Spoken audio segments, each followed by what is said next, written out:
तो वृंदावन जा रहा हूं।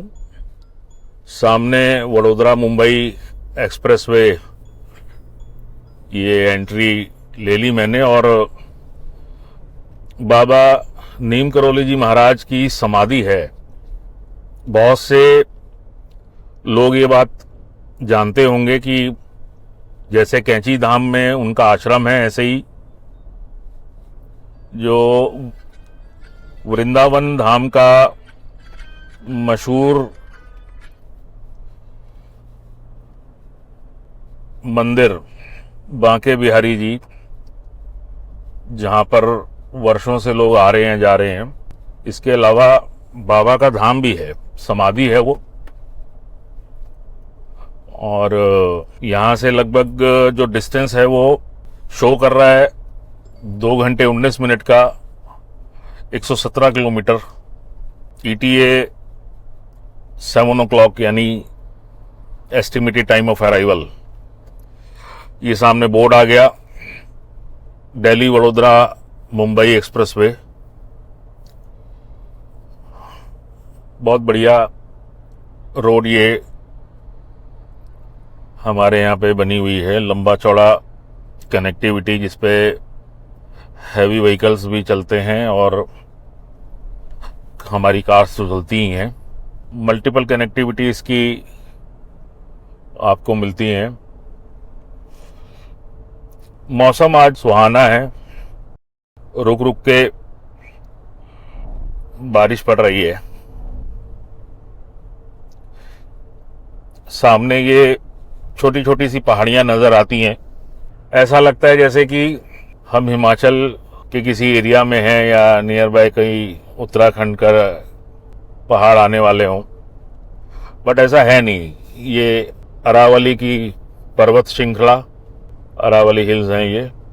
काफ़ी अच्छी रोड एक्सप्रेसवेज की इस वक्त बनी हुई है। पूरे देश में कई एक्सप्रेसवे प्रपोज्ड हैं और कई डिलीवर हो चुके हैं।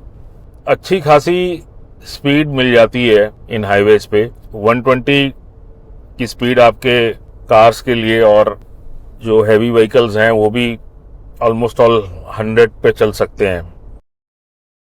आसपास बहुत ज़्यादा डेवलपमेंट अभी नहीं है यहाँ, तो बेहतर है जब आप इस तरह के किसी भी हाईवे पे जाएं तो एक तो आपका फ्यूल जो है ना उसको टॉप अप करा लीजिए। फ्यूल इन बिटवीन भी मिलेगा, बट अभी बहुत सिलेक्टेड पॉइंट्स हैं, हर जगह नहीं मिल रहा है।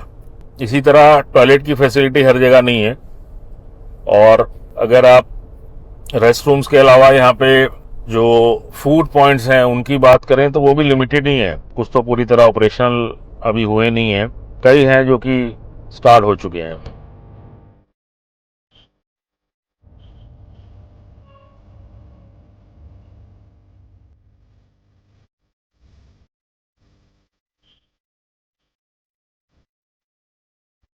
बहुत ज्यादा तेज भी इन हाईवेज पे नहीं भगाना चाहिए। स्पीड हालांकि 120 की दे रखी है, बट पंजा दबी जाता है ऐसी रोड्स पे।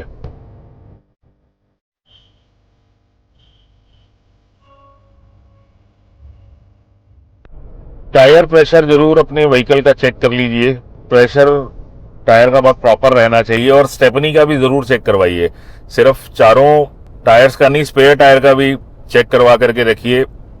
अगर इन बिटवीन कहीं जरूरत पड़ गई तो आपका ये जो टायर है बहुत हेल्पफुल रहेगा उस वक्त, क्योंकि कभी कभी होता है कि हम जनरली चारों टायर की तो चेक करवाते हैं बट स्टेपनी की भूल जाते हैं।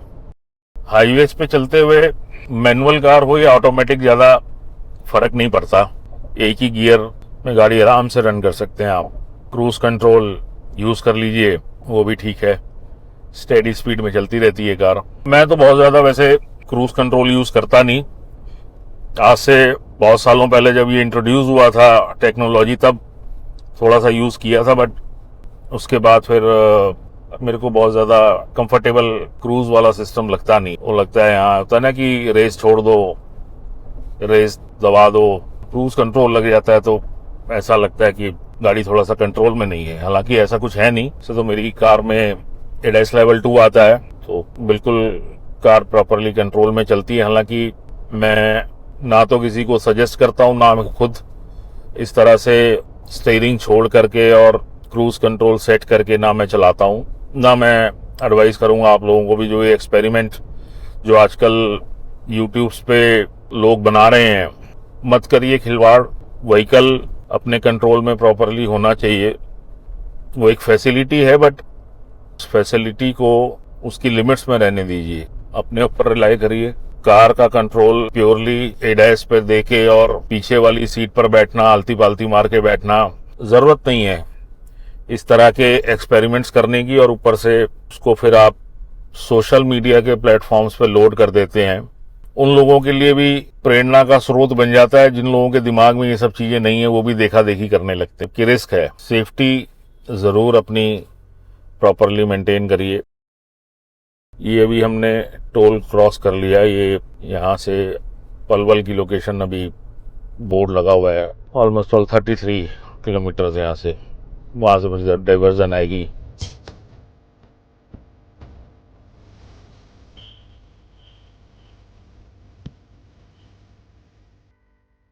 इन रोड्स पे चलने का वैसे मजा जब ही है जब मौसम साथ दे रहा हो।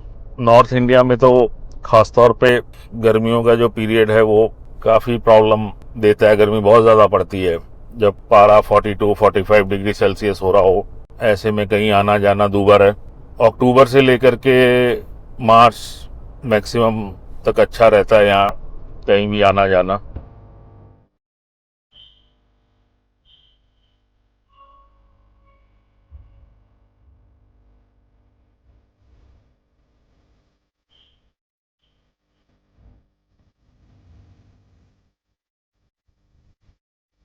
बाबा नीम करोली जी महाराज के धाम आता जाता रहता हूँ मैं।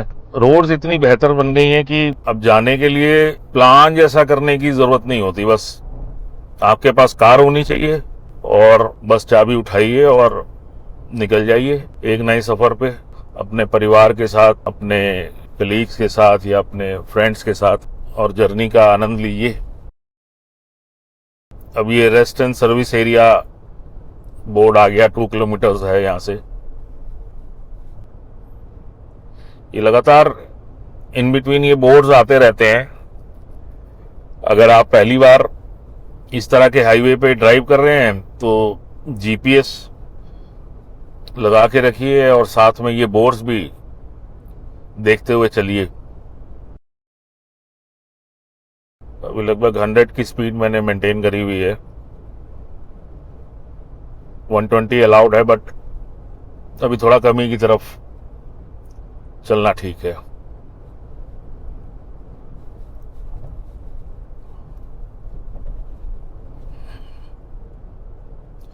ये हवा बहुत तेज चल रही थी, देखिए बीच में ये एक झाड़ी आकर के गिर गई है और काफी बड़ा पौधा उखड़ गया है। झाड़ी नहीं, काफी बड़ा पौधा उखड़ के गिर गया है।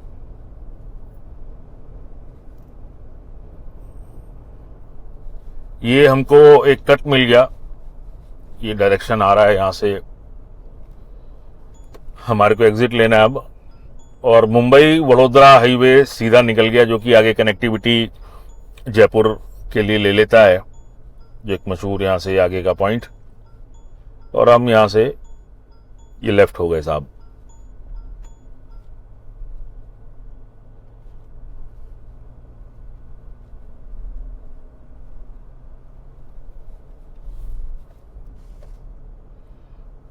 बार बार थोड़ी बहुत बारिश आ जाती है तो विजिबिलिटी उतनी प्रॉपर नहीं रहती।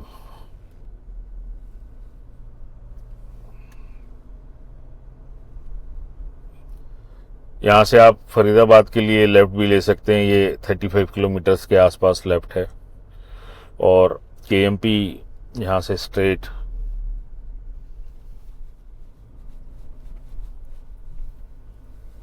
ये राउंड अबाउट हम लेंगे।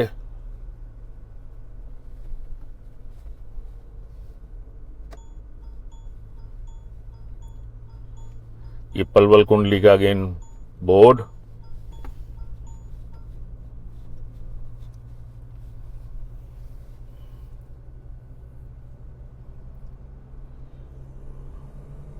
यहाँ पे अक्सर लोगों को मैंने देखा है वो कंफ्यूज हो जाते हैं। अब ये देखिए, ये मानेसर कुंडली राइट है और पलवल गाजियाबाद लेफ्ट, हमारे को लेफ्ट लेना है। और थोड़ा सा यहाँ पे स्लो डाउन करके प्रॉपरली जीपीएस देख लीजिए, बोर्ड्स देख लीजिए, क्योंकि यहाँ अगर गलती हो गई तो बहुत लंबा आना जाना पड़ सकता है।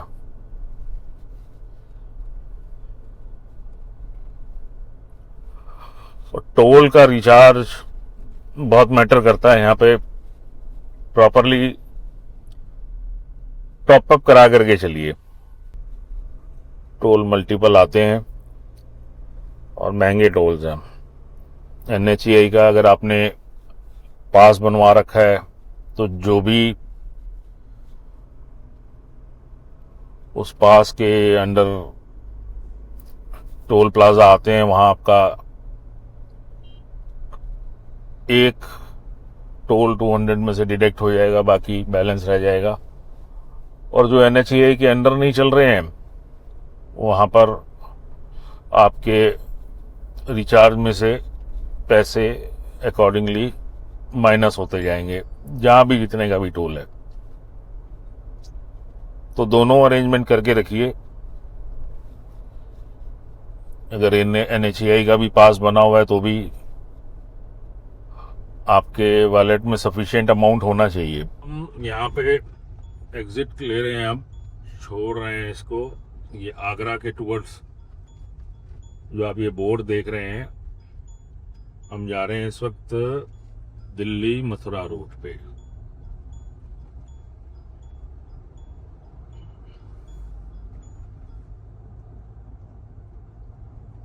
मथुरा रोड पे अभी ये रोड हमारे को ज्वाइन करवा देगी।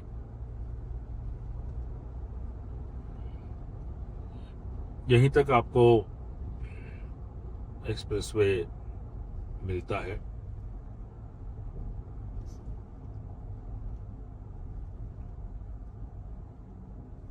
और ये देखिए, ये मर्जिंग ट्रैफिक आ गया। लोग अक्सर मैंने देखा है इस तरह से व्हीकल अपना इस जगह पे पार्क करके रखते हैं। बहुत रिस्की होता है ये, बट मोस्टली जब भी मैं इस रोड को कनेक्ट करता हूं तो वहां पर मेरे को व्हीकल जरूर पार्क मिलते हैं।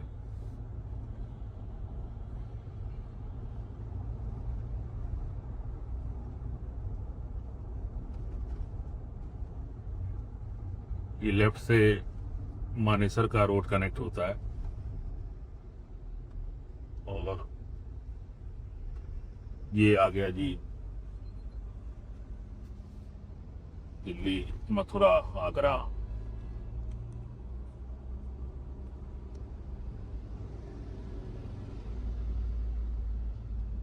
कोई पुराना रोड, पहले यही रोड होता था दिल्ली से अगर मथुरा या आगरा जाना होता था।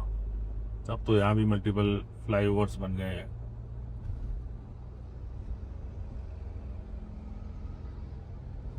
छोटा रोड है ये बहुत, यहाँ पे आप स्पीड में बहुत नहीं जा सकते।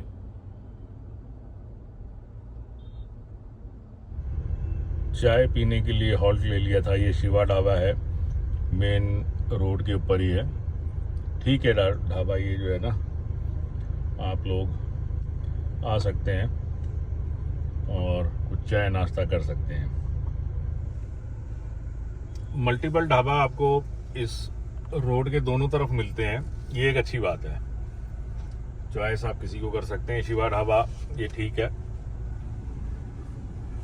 रीजनेबल हो ना हो बट टेस्ट ठीक था।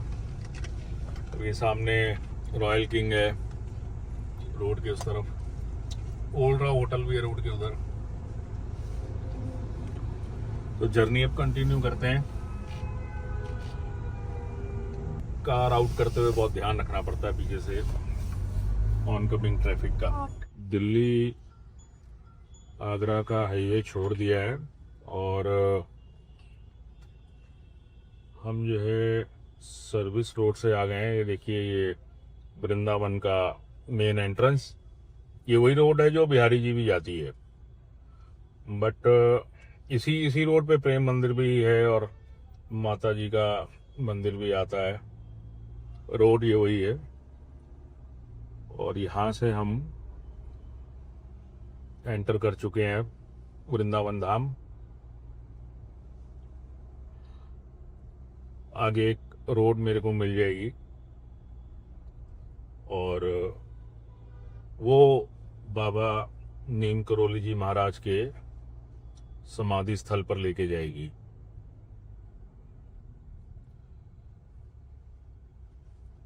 पहुंच चुके हैं, ये बोर्ड आ गया, वृंदावन में पधारने के लिए आपका स्वागत है। और यहाँ से हम राइट डाल लेंगे। अब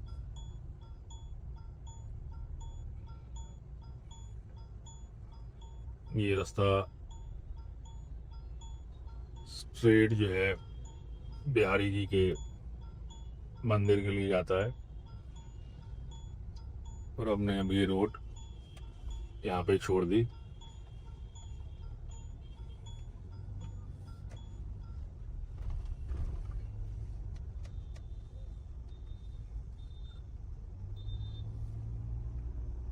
यहाँ पे बहुत ध्यान से ड्राइव करिए आप लोग, क्योंकि कंजेशन बहुत रहती है। 2 व्हीलर्स, रिक्शा, 3 व्हीलर, तो बहुत स्लो ड्राइव करने की जरूरत है। रोड छोटी है, ये तो फिर भी गनीमत है, बहुत अच्छी रोड है।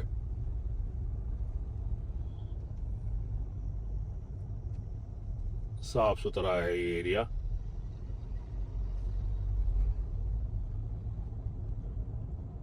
पिछले कई सालों में अच्छी डेवलपमेंट इस एरिया में हो गई है। ये आश्रम आ गया। आज ये भीड़ बहुत है क्योंकि परिक्रमा मार्ग है और जनता जनार्दन बहुत आई हुई है। अब देखते हैं यहाँ पे पार्किंग कहाँ मिलती है। ये सारे 2 व्हीलर्स ऑलरेडी ऑक्यूपाई कर रखे हैं, तो जगह मिलना बहुत मुश्किल हो रहा है। कार्स भी पार्क हैं आज। जय बाबा नीम करोली जी महाराज। आश्रम पहुंच गए, दर्शन हो गए। आप लोग आइए, यहाँ पर एक छोटा सा संग्रहालय भी है। बाबा की पूरी जीवन यात्रा यहाँ पर आपको देखने को मिलेगी। जब भी आप वृंदावन धाम आए, बाबा का आश्रम तो देखें ही देखें, हनुमान जी के दर्शन, राम दरबार के दर्शन, शिवालय के दर्शन, लेकिन साथ में बाबा का ध्यान लगाने के लिए एक छोटा सा कुटिया जैसा कमरा, वहाँ पर जाएं, बैठें, कुछ देर मेडिटेशन करें, बाबा का ध्यान करें और आनंद प्राप्त करें। बहुत शांति मिलती है यहाँ पर आकर के, बहुत अच्छा लगता है। आपकी पूरी यात्रा सफल हो जाएगी। और जो छोटा सा म्यूज़ियम है उसको ज़रूर विज़िट करें, पढ़ें यात्रा कैसे कैसे उनके जीवन की है, बहुत अच्छा लगेगा।